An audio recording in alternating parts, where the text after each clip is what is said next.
Basi na kusalimu katika jina la Yesu. Uniite mtume Yohani Mbatizaji na mke wangu ni Janete Masika.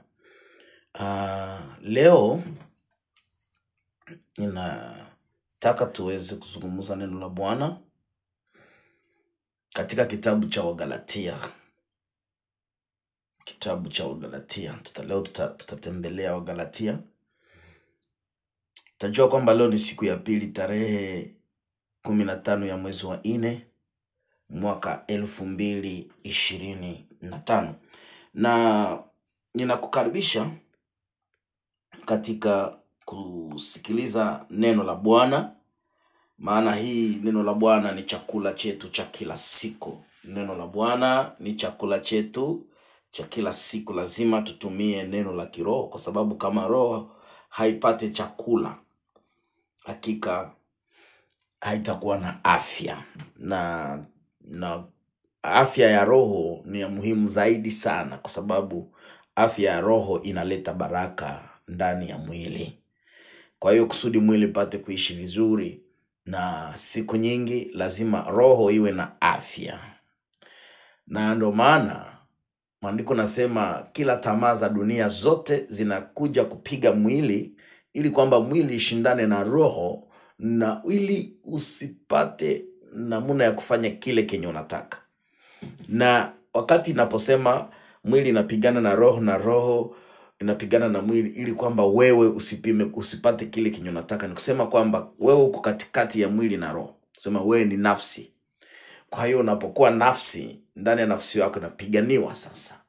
Kwa hiyo ule mtu wako wa ndani anapiganiwa. Kwa hiyo lazima uwe nafsi iliyo hai, ambao Mungu aliweza kupulizia pumzi. Maandiko yanasema akawa nafsi iliyo hai. Kwa hiyo uhai wa Mungu ambao uko ndani mwetu lazima ipate kuendelea kudumu siku zote, kwa sababu hii uhai ndio chakula cha roho. Kwa hiyo basi Mungu akubariki sana. Roho ina mpango wa kulinda nafsi yetu, ili nafsi yetu endelee kuishi na kuweza kumtukuza Mungu, maana tumeitwa kumwabudu na kumtukuza na kutimiza mapashwa ambao Mungu ametaka sisi tutimize katika ulimwengu huu. Kwa hiyo mwili haina hiyo. Mwili inawaza kwamba wewe ukifuatana na mambo na tamaa za dunia alafu kifa, hakika mwili anafurahi. Ndio maana mwili inakuwa inasukumwa na tamaa za ulimwengu, ili kwamba sasa watu wasifanye yale ambayo wanataka kufanya, kwa sababu tamaa za ulimwengu ni kama sheria hivi. Kwa hiyo tutasoma ndani ya kitabu cha Wagalatia sura yake ya 3 mstari wake wa 23 hadi 29. Utasoma pale ulipo, uchukue Biblia yako, lakini mimi nitakupatia maana ya hii andiko. Nini Paulo alikuwa anataka kuongea, ili kwamba upate kujua ya kwamba Mungu anatupenda kweli. Maana utajua utofauti kati ya sheria pamoja na neema. Wakati unapojua utofauti kati ya sheria na neema, utaweza kuelewa zaidi, kuweza kujua kwamba unahitaji kuchukua yani anwani gani, ama unataka kushimama wapi, ama we ni nani. Kwa hiyo basi Mungu akubariki. Na zaidi sana nitaleta maana ya hii mada ambayo tuko ndani na umuhimu wake, kusudi ili kwamba upate kuweza kubarikiwa. Yani tuko katika kitabu cha Wagalatia, na hii kitabu cha Galatia Paulo alikuwa anazungumzia kuhusu sheria. Asante.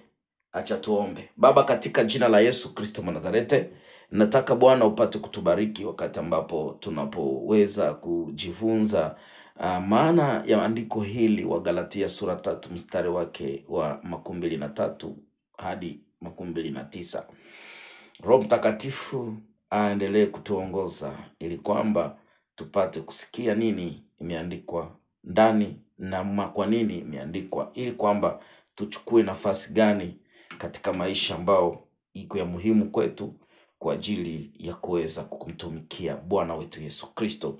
Na sisi ni wanani ama wakina nani? Tujitambue, yani ili tujue kwamba tutashimama namna gani wakati ambapo tunapotembea katika maisha hii ambayo tuko ndani, na kuweza kupata kibali kuingia katika yale ambayo yanakuja, katika jina la Yesu Kristo Bwana mkombozi wetu.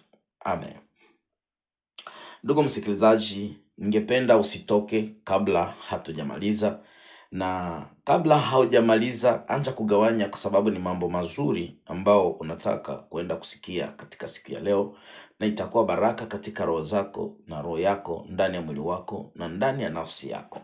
Basi Mungu akubariki na kutendea mema. Nasema mimi ni John Baptista Paluku Moloveria, na mkuu wangu ni Janete Masika. Basi Mungu akubariki. Tunakusalimia kutoka Lancaster, Pennsylvania hapa Marekani, na Mungu akutendee mema siku zote katika maisha yako. Endapo utakapochukua muda wako kusikiliza neno la Bwana, maandiko nasema imani inakuja kwa kusikia neno la Mungu. Basi Mungu akubariki.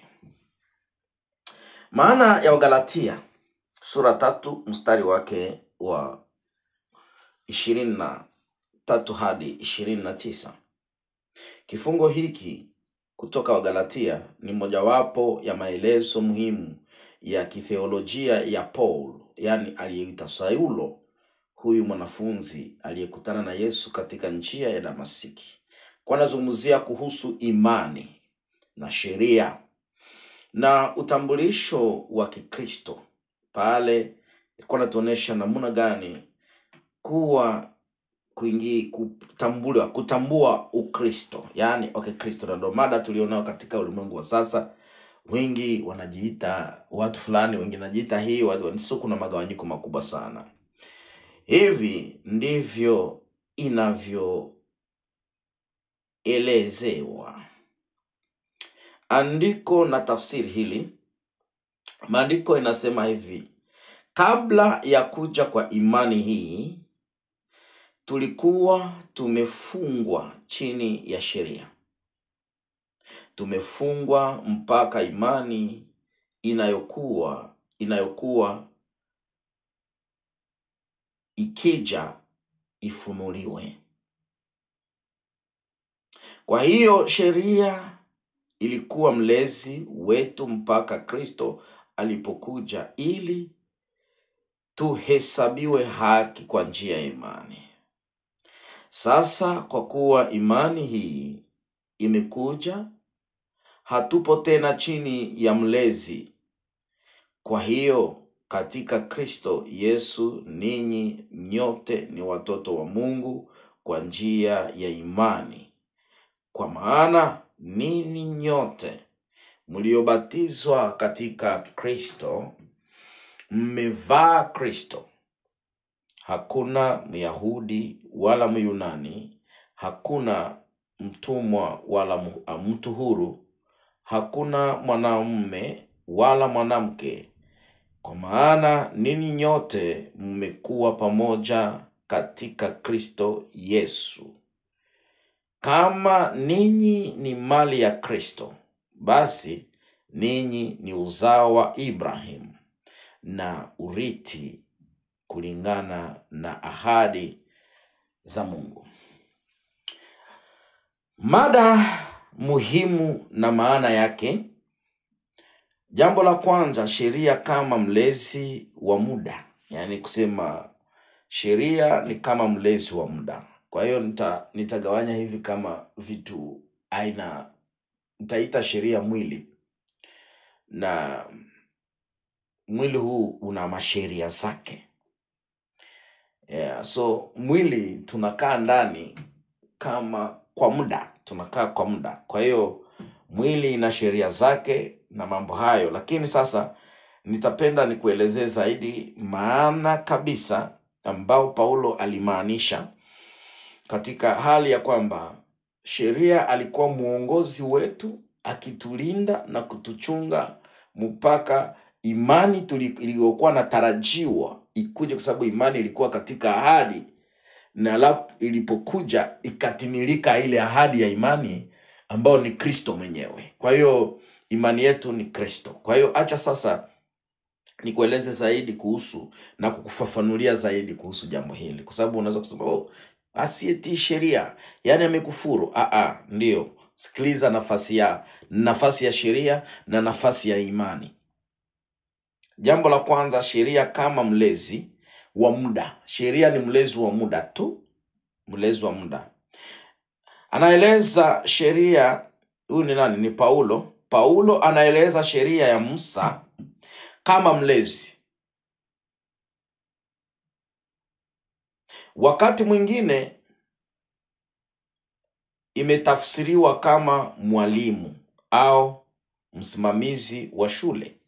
Sheria katika utamaduni wa Kigiriki na Kirumi wa kale, hii ilirejea mtumwa aliyesimamia na kulinda mtoto mpaka ukomavu. Naweza kuambia, narudilia tena, wakati mwingine utafsiri kama mwalimu, yani imetafsiriwa kama mwalimu au msimamizi wa shule katika utamaduni wa Kigiriki na Kirumi wa kale. Hii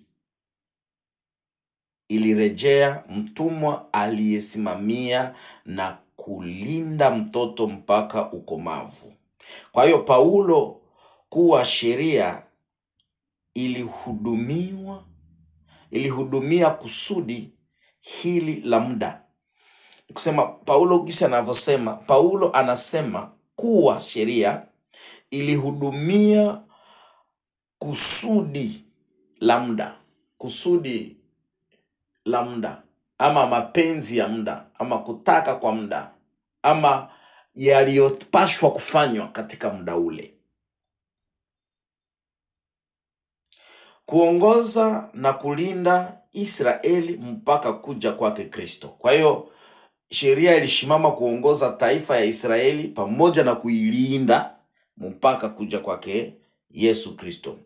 Sehemu ya pili, imani kama utimilifu. Kwa hiyo imani ambayo tulikuwa nayo, imani ni kuwa na hakika ya mambo ambayo unayotarajia, kusadiki sana mambo yasiyoonekana.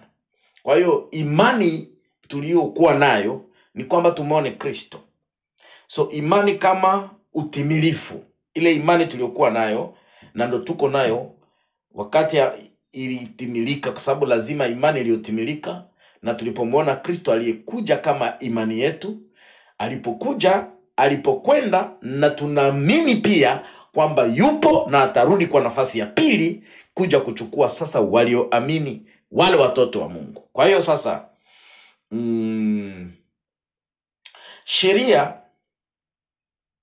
haikuwa na namna ya kudumu, lakini ilikuwa ikiandaa njia ya imani katika Kristo. Kristo alipokuja, waamini wapo. Tafadhali nitasema hivi tena, Kristo alipokuja, waumini hawapo tena chini ya sheria, yani chini ya mlezi. Nikusema wakati Yesu alipokuja, waumini hawapo tena chini ya mlezi ule ambaye tuongoza, kwa sababu mlezi alikuwa kama mtu analinda mtoto kutoka utotoni hadi ukomavu. Kwa hiyo sheria ilitukuza na tukomalisha. Tunakomaa katika kungojea imani, lakini sio ukamilifu. Kwa hiyo sheria inaweza kukuza, unakomaa. Watu wengi wamezeeka katika sheria, wanakuwa ma-reverend, wanakuwa ma-bishops, wanakuwa watu wengi, wanakuwa wale ambao majina yapo, lakini sio ukamilifu. Ukamilifu unakuwa wakati unapomwamini Kristo, kwa sababu ulikuwa unaamini sheria, lazima uamini Kristo. Kristo pekee ndio njia ya ukweli na uzima. Hakuna mtu anaweza kuifikia mbinguni kama hukumpokea Yesu Kristo, maana yeye ndio njia, kweli na uzima. Kristo alipokuja, waumini wote ambao walikuwa katika imani kwamba kuna siku tutamuona Mwokozi atakapokuja, hawapo tena chini ya ule mlezi. Kwa hiyo ukiwa tena ungali katika chini ya sheria za mwili, mambo ambayo uko ndani leo ambayo yanaonekana physically, ungali ndani ya ile sheria, ndugu mpendwa, utakuwa umepotea, hata kama umeitwa kuwa mtu fulani katika kundi ama nomination fulani. Lazima utapata kitambulisho mpya. Nukta ya tatu, utambulisho mpya katika Kristo. Kusema kutoka ule hawa ni Wayahudi, hawa ni Wayunani, huyu ni mtumwa, huyu ni muhuru, huyu ni iko hivi. Sasa ile magawanyiko inafikia mwisho. Watu wote ni mtu moja ndani ya nani? Ya Yesu Kristo. Sehemu ya tatu ya mafundisho ya mtume Paulo. Hapo mimi ni mtume na sana nazoea kuzungumzia kuhusu habari za Kristo ndani ya mafundisho ya mitume. Kwa hiyo nataka nikutambulishe, uelewe kabisa. Nataka nielewe na unisikilize kwa umakini. Ukinisikiliza kwa umakini, usikilize vile unavyosikia Roho Mtakatifu, usikilize na uweke kwa matendo, kwa sababu muda huu ambao tuko ndani, hii muda tuko na dunia tulio ndani ni dunia ya muda. Tuko wasafiri, kama vile mhubiri mtumishi wa Mungu David alisema kwamba unapokuwa katika mwili unakuwa kama mpangai wa nyumba, ndani ya nyumba ukiwa kama mpangai, lakini makao utakaoishi milele ni kule Yesu ametuandalia, ni pale atakapokuwa. Nikisema kwamba hapo duniani tuko wasafiri, yaani huko katika nyumba ya location.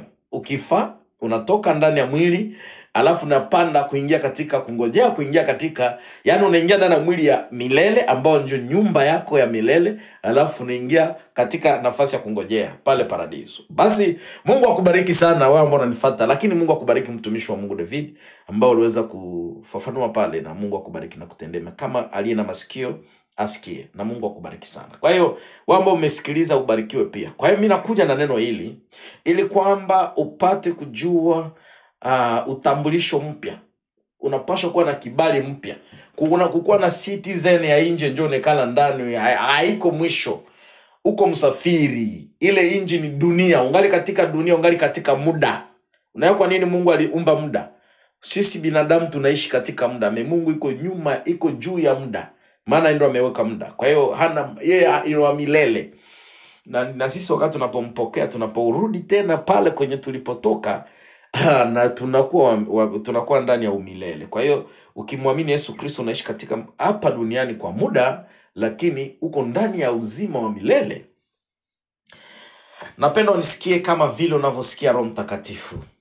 Kupitia ubatizo, waumini wamemvaa Kristo.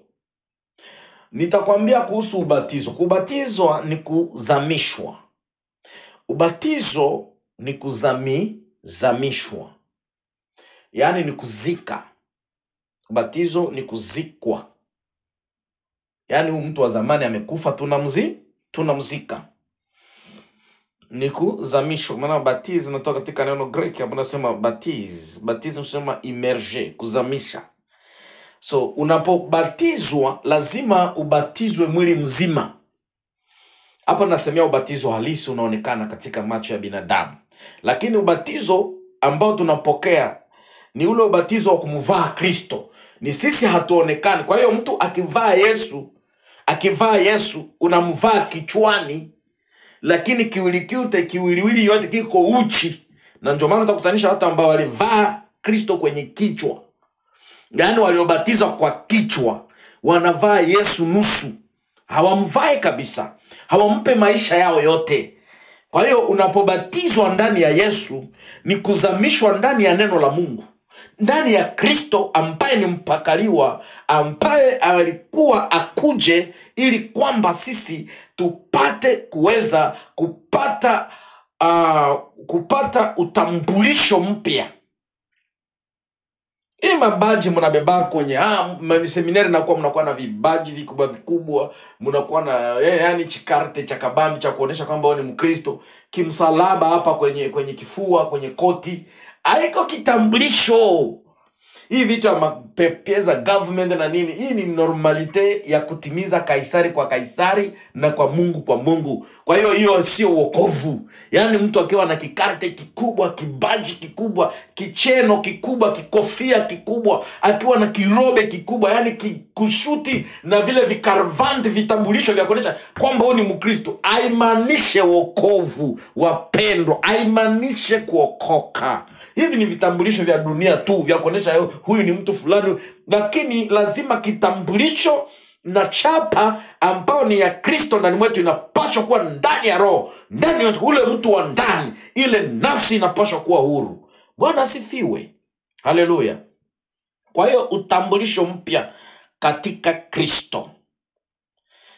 Katika ubatizo waumini wamevaa Kristo, wamemvaa Kristo, mfano wa kuchukua utambulisho mpya.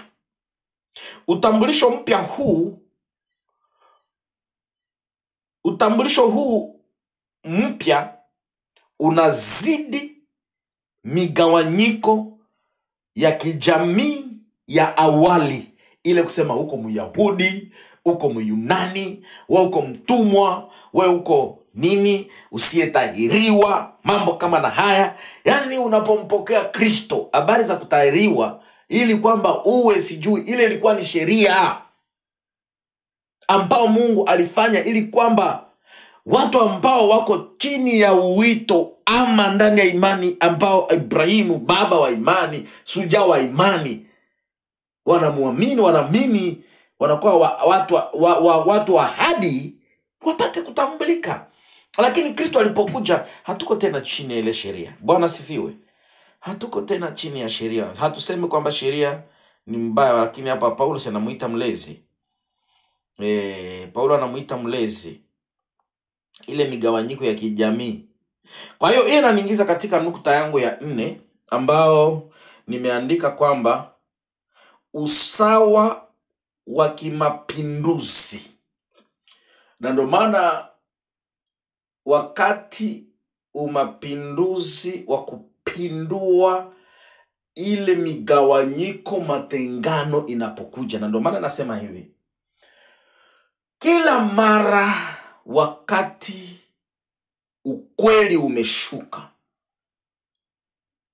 lazima mapinduzi yaonekane, yani mabadiliko. Ndio maana katika mwezi huu utaona mwezi wa 4 ambao tuko ndani ni mwezi ambao hii season inapoisha kuna kuja season nyingine. Na wakati season inaisha, mambo ya yale season lazima yatoke, maana kuna kuja season mpya. Na katika maisha ya binadamu kuna maisha ya kiseason. Yani vile vyote vinatuonesha namna jinsi Mungu anavyobadilisha mambo. Kwa hiyo tuko na masezo ambao zinabadilikaka. Kwa hiyo hapa usawa wa kimapinduzi. Mojawapo ya matamko ya mapinduzi zidi katika kifungu hiki ni kwamba Kristo, katika Kristo, mipaka ya kawaida ya kijamii inashindwa. Mipaka ya kawaida ya kijamii inashindwa. Niko Msamaria, hatuchangane. Niko Mbembe, hatuchangane. Mimi niko Mluba. Nini? Mipaka ya kijamii. Kama ungali nasikia pasta, nabii, nani angali nasema mimi niko Mnande, mimi niko Mswahili, mimi niko nani, hapa hakuna Ukristo. Mtu angali lie iko chini ya sheria.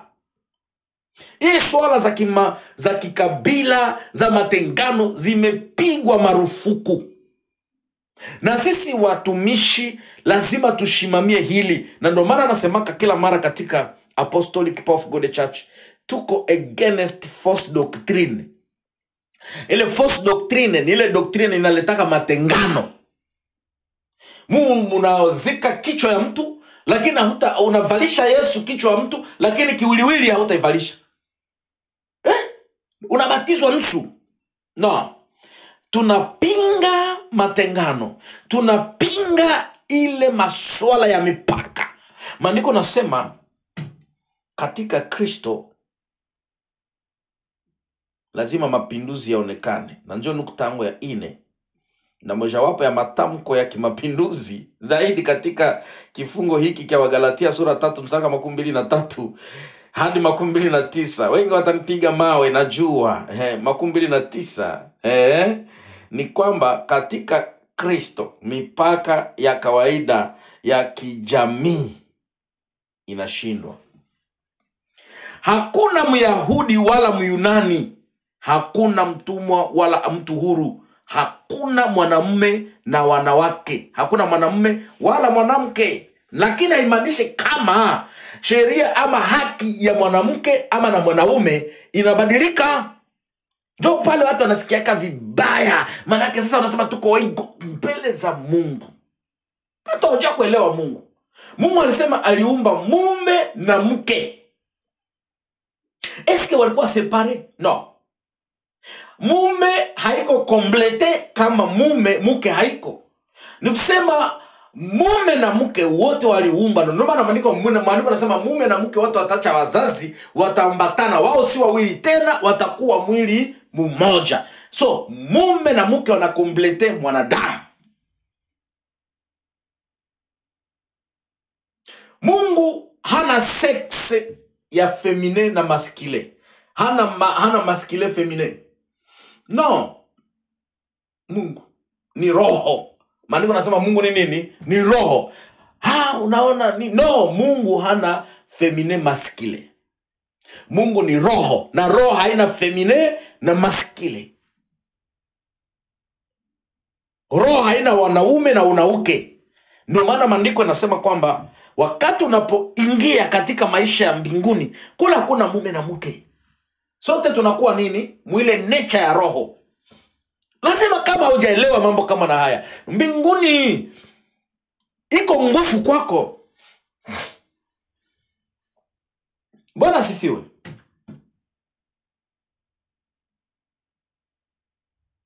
Haleluya. Hakuna Myunani wala Myahudi. Hakuna mtumwa wala mtu mhuru. Hakuna mwanaume wala mwanamke. Hii haiondoi tofauti zidi ama hizi katika maisha ya kila siku, lakini inatangaza kutokuwa na umuhimu kwa wokovu na kushimama mbele ya Mungu.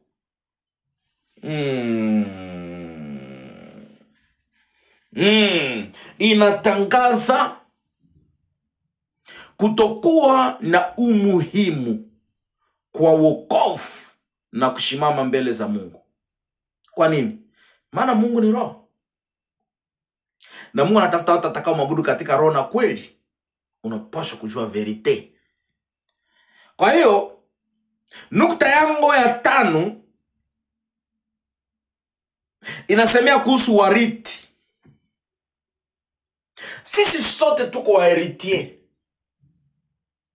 Lazima tunapaswa kuwa wariti wa ile utukufu ambao Bwana ametuandalia ili tupate kuingia ndani. Na maana Yesu alikuwa anasema kwamba, alisema katika maombi yake kwamba hawa si wa dunia, lakini wao katika dunia hii, nao watakuwa pamoja nami katika ile utukufu ambao tulikuwa ndani, mimi na wewe pale. Tulikuwa huko ndani, watakuwa pamoja nasi. Si wa dunia.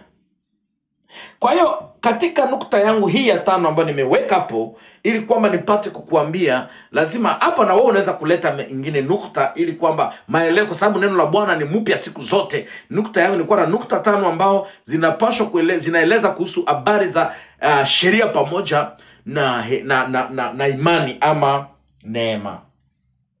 Bwana sifiwe. Kwa hiyo Paulo anahitimisha kwa kuunganisha waumini na Ibrahimu, urithi wa ahadi ya Ibrahimu. Njoo nukta yangu ya 5. Urithi wa ahadi ya Ibrahimu. Yaani nimesema kwamba hapa kama vile ninavyosema, Paulo anahitimisha kwa kuunganisha waumini na Ibrahimu, wale walio mali ya Kristo, ni uzao wa kiroho wa Ibrahimu na warithi wa ahadi ambazo Mungu alimupa, ahadi ambazo daima zilikuwa na maana ya kuenea zaidi ya Israeli ya kabila, ili kujumuisha wote wenye imani.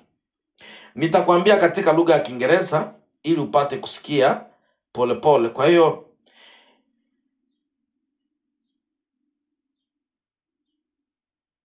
this one are heirs of the promise of Abraham. Paul concludes by connecting believers to Abraham, those who belong to Christ are Abraham's spiritual descendants, and here adhere to the promise God made to him. Promise that were always meant to make it extend beyond the tribe of Israel, include all who have faith. Now, this passage was practically important in context of Galatian church, where some teachers are insisting that gentle Christians need to follow Jewish law, especially circumcision, to be truly part of God's people. Paul emphatically rejects this view, arguing that faith in Christ alone is what makes someone a child of God. Now, nitakuja kwa Swahili ili kwamba upate kuelewa kwa kifupi, na ninakuja kumalizia kwa sababu ni nukta yangu ya 5, warithi wa Ibrahim, yani warithi wa ahadi ya Ibrahim.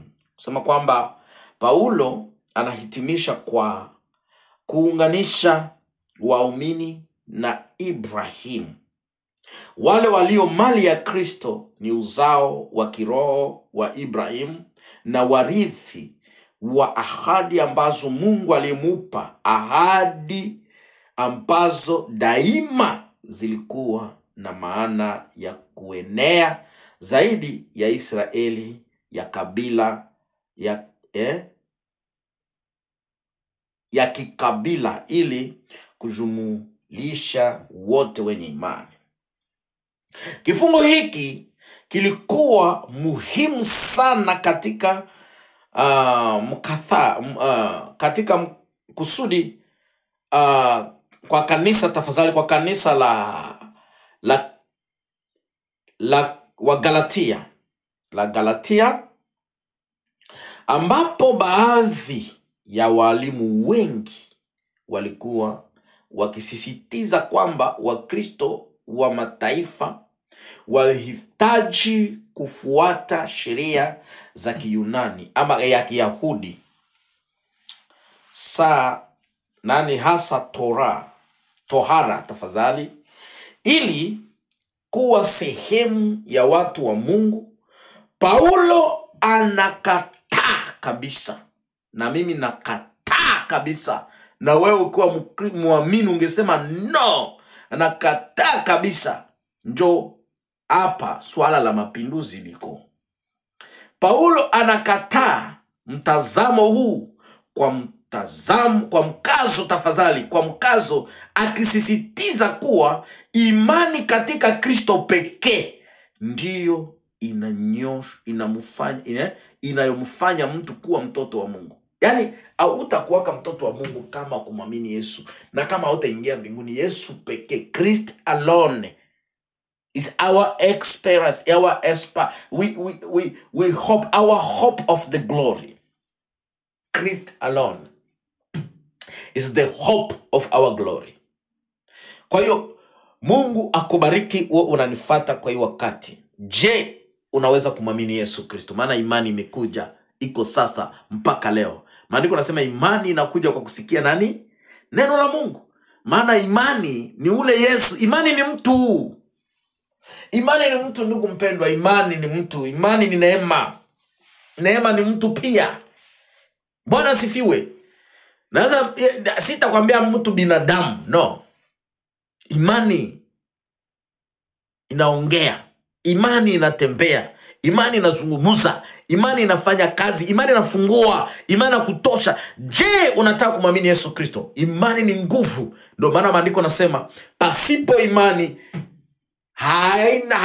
haiwezekani mtu kumpendeza Mungu. Ukikumbuka ndani kitabu cha Mathayo sura 3, Yesu, sauti ilitoka mbinguni wakati Yesu alipobatizwa. Maandiko nasema pale Roho ya Mungu akashuka juu yake, na kisha mbinguni kukatoka sauti ikasema, huyu mwana wangu napendezwa naye. Kwa hiyo ukiwa na imani unapendezwa na Mungu. Na ndio maandiko nasema na kitabu cha Waebrania sura yake ya 10 mstari wake wa 30 na anasema pasipo imani haiwezekani mtu kumpendeza Mungu. Isema ninasipendezi nao wasio na imani. Kama wakirudi nyuma wakiwa na roho kusitasta, hawasipendezwi naye. Maana mwenye haki anapaswa kuishi kwa imani. Kumbe unapaswa kuishi kwa imani. Tunapaswa kuishi kwa neno. Ndio maana maandiko nasema mtu haishi bila neno. Sio kwa chakula tu, lakini katika kila neno tokana kwa kinywa cha Bwana. So imani tunapaswa kuishi ndani. Imani ni neno la Mungu. Bwana sifiwe. Maandiko nasema imani ni kuwa na hakika mambo natumainia, kusadiki sana mambo yasioonekana. Bwana sifiwe. Acha Mungu akubariki na akutendee mema siku zote. Asante. Mimi ni Jean Baptiste Paluku Moloveria na mko wangu ni Janete Masika. Tunawatakia baraka siku zote. Neno hili li kwangu na kwenu siku zote na hata milele. Gawanya mwingine kama utapenda, utakuwa na ile hamu na kusukumwa na Roho Mtakatifu ili kwamba upate kugawanya mwingine naye apate kubarikiwa kama vile unavyobarikiwa siku ya leo. Basi Mungu akubariki na kutendea mema. Je, unataka kumpokea Yesu Kristo kwa njia ya imani? Ndani kitabu cha Yohane sura ya kwanza mstari wa 10 wa tafadhali 11 mstari wa 11 maandiko nasema kwamba Yesu alikuja kwa walio wake wakamkataa. Maana hakufanya nini? Hawakumtambua. Mpaka leo kuna watu ambao hawajatambua Yesu. Hata wanamsema kwenye kinywa, hawajamtambua. Lazima nikufunulie Kristo ni nani. Na Kristo ni nani? Kristo ni neno. Ukisoma kitabu kile kia mwanzo, kia Yohane sura ya kwanza mstari wa kwanza maandiko nasema katika mwanzo kulikuwa neno, neno alikuwa pamoja na Mungu. Na huyu neno alikuwa Mungu. Kwa hiyo vitu vyote vilikuwa. So Yesu ni neno. Hii kitabu ya Yohane sura yake ya kwanza mstari wa 14 maandiko nasema na neno alifanyika mwili. Kwa hiyo Yesu ni neno. Je, unataka kumpokea Yesu? Umetoka kusikia maneno ya Mungu, maana yake unatoka kusikia Mungu. Kwa hiyo unataka kumpokea Yesu kwa Bwana Mwokozi. Haujui kama kifo kikikuja leo utakuwa wapi. Na maandiko umetuambia kwamba uko ndani ya mwili kwa muda. Kama hukutayarisha kesho yako leo na uko ndani ya mwili, ukikufa hakuna wakati ya kutubu tena. Wakati wa kubadilika ni leo. Wakati wa kuokoka ni leo. Wakati wa kumpokea Yesu ni leo. Je, unataka kumpokea Yesu Kristo kwa Bwana na Mwokozi katika maisha yako leo? Maandiko nasema kama ukisikia neno ya Bwana usifanye moyo wako kuwa mgumu. Yesu anabisha kwenye mlango. Anasema kama unanifungulia, nitakuja, nitaingia na nitaweza kukula pamoja na wewe, nitalala pamoja na wewe, utaokolewa pamoja, nitakuwa pamoja na wewe, nitatembea na wewe. Yesu anabisha kwenye mlango. Je, uko tayari kufungua mlango wako? Maana hii kitu unasikia hapa, unaweza kupata wokovu hata kwa simu yako ambao uko ndani nayo unasikiliza leo. Unaweza kupata wokovu kisikia neno la Bwana leo, usiweze kupuuzia. Neno la Bwana linakuja kwako siku ya leo. Je, unataka kuokolewa? Unataka kupokea Yesu Kristo? Maana leo ni siku yako, kesho huijui, kesho ni ya Mungu. Maana mimi nasemaka leo wokovu wa Bwana, kama ninavyosema na kitabu cha Kutoka sura yake ya 14. Maandiko nasema kwamba akasema, waambie hao wa Misri, waambie hao wa Israeli, hawataona hao wa Misri tena hata milele. Washimame tu na waone wokovu yangu ambao nitawafanyisia leo. Leo mimi naishi muleo, kesho ni ya Mungu. Mimi sikusema kama usifanye provision. Maana ilipokuja Musa aliwaambia, msilogote ya kesho. Msilogote ya kesho, maana itaoza. Ya leo yanafaa kwa leo, na kesho yanafaa kwa kesho. Kesho itashughulikia yenyewe. Kwa hiyo wengi wako distract kwa ajili ya kesho. Unaweza kuwa na mali mingi kesho, mambo mengi, lakini utayaacha. Bwana sifiwe. Usijisumbue kwa ajili ya kesho, lakini leo jisumbue kwa ajili ya mwili wako. Nafsi yako ikookoka, alafu utajenga material durable. Kwa sababu unaweza jenga material durable, mewe hauko material durable. Wewe hauko material durable. Hallelujah. Unaweza kuwa na magari ambazo zinadumu, unaweza kuwa na makazi ambazo zinadumu, lakini wewe mwenyewe haudumu. Utadumu tu wakati unampokea Yesu Kristo kwa Bwana Mwokozi. Je, unataka kumpokea Yesu Kristo? Ndani ya kitabu cha Yohane sura ya 10 sura ya kwanza mstari wa 12 inasema, wote waliompokea aliwapa uwezo ya kuwa watoto wa Mungu, ndio wale walioamini jina lake. Mstari wa 15 nasema, sio wale waliozaliwa kwa mwili wala damu, lakini walizaliwa na Mungu. Mungu ni neno. Unahitaji kuzaliwa na Mungu. Kwa hiyo la kufanya liko katika kitabu cha Waroma sura yake ya 10 mstari wake wa 9. Kwanza mstari wa 8 anasema, niseme nini tena? Neno liko karibu nawe, hata katika kinywa chako na ndani ya roho yako. Ukikiri katika kinywa chako ya kwamba Bwana alimfufua Yesu toka wafu, Bwana alimfufua Yesu toka wafu, utapata kuokolewa, na ukiamini moyoni mwako utahesabiwa haki ya kuitwa mwana wa Mungu. Maandiko nasema pale ndani ya kitabu cha Yohane sura ya kwanza mstari wake wa 12, wote waliompokea aliwapa uwezo ya kuwa watoto wa Mungu, ndio wale walioamini jina la Bwana. Je, unaamini?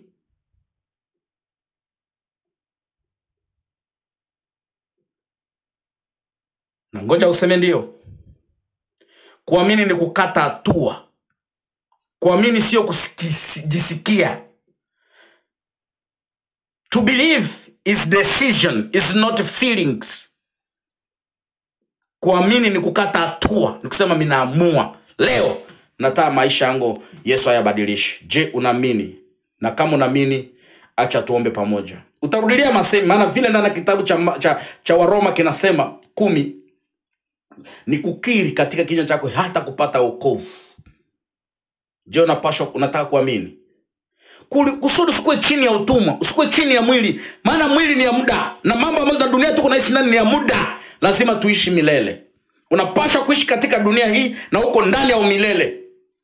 Kwa hiyo je, unataka kumpokea Yesu Kristo kuwa Bwana na Mwokozi katika maisha yako? Utarudia masemi haya, maana neno liko katika kinywa chako. Unaweza kufa na neno liko kukinywa, unashindwa kulisema. Mungu yuko karibu na wewe, haiko mbali na wewe. Ukiamua tu kuongea, utaokolewa. Je, unataka kumpokea Yesu Kristo? Nimeuliza mara 3 mara 4. Hautangoja malaika kuja na mabawa ya mweupe kushuka kukia kuambia leo ni siku ya kuamini. Mungu Abrahamu aliambia Lazaro pale wakati ambapo ule tajiri alikuwa kuzimu, iko naomba Lazaro amtumie maji hata toni 1. Abrahamu akamjibu hivi, kama wale wenye wako kule hapa Lazaro hatoki. Aliambia tajiri tafadhali. Akasema Lazaro hafanye nini? Hatoki hapa. maana iko mparadiso pamoja na mimi. Hatoki, tunangojea Bwana akuje ili kwamba nasi tuende pamoja, maana paradiso ni nafasi ya kungojea. Akaambia yule aliyekuzimu, mwenye yuko ndani ya Hadese, ambaye anangojea, wala ambao anangojea pale Hadese wanakuwa katika tayari katika mateso. Akamwambia ule tajiri kwamba wewe ulikuwa na raha duniani, ulikula na kunywa. Lazaro aliteseka, lakini alikuwa muamini. Alikuwa muamini. Leo Lazaro anapumzika hapa. Lazaro anapumzika hapa. Sijui na unaweza kuwa Lazaro. Sijui wale wamekutangulia wamekuwa Lazaro. Lakini akasema Lazaro mpumzika hapa. Wewe ulikuwa chini huko unakula raha ya dunia, lakini haukumjali, ulimonea. Leo umekuja hapa. Na sasa kwa kuonesha kwamba kutakuwa tu ile ambapo utaona maono ya kwamba kuna watu wanateseka pale. Maana katika hali ya kungojea utakuwa unaangalia watu ambao wanateseka pale fasi ya kungojea. Na ndio paradiso. Sasa wakati utakuwa unaangalia kule, unaona wanateseka. Maandiko nasema ule tajiri akasema amwangushia tone ya maji, maana kiu. Kitu kia kwanza kinatuonesha kwamba kule kuko mateso, kuna kiu. Hakuna mai, hakuna mai. Kama hakuna mai maana yake hakuna chakula. Huko alikuwa anakula na kunywa, amekule kuna kiu. Hakuna chakula. Hakuna chakula. Memparadiso hauhitaji chakula, hauhitaji maji, unayo mwili. Unayo kila kitu na mwili wa utukufu, kuna raha, kuna maumivu, hakuna njaa, hakuna mauti, hakuna nini. Sikia sauti ya Abrahamu, akamwambia, wewe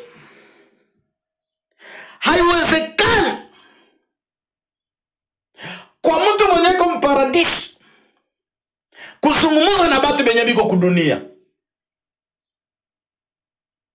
Na wewe mwenye kwa kuzimu haiwezekani kurudia tena kudunia kwenda kutubu tena. Haiwezekani.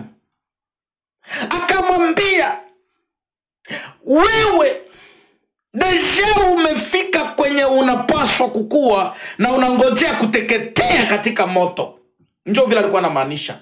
Huyu ako na amani na salama. Huku aliteseka duniani, huku alilia, alizaraulika, lakini hapa na amani na salama, anaenda kuishi katika maisha mazuri. Hapa anatarajia kuingia katika ufalme pamoja na mwana wa watu, pamoja na Yesu Kristo. Tunamngojea, maana ndio imani tuliona ya kutarajia kungojea Yesu Kristo kuja mara ya pili,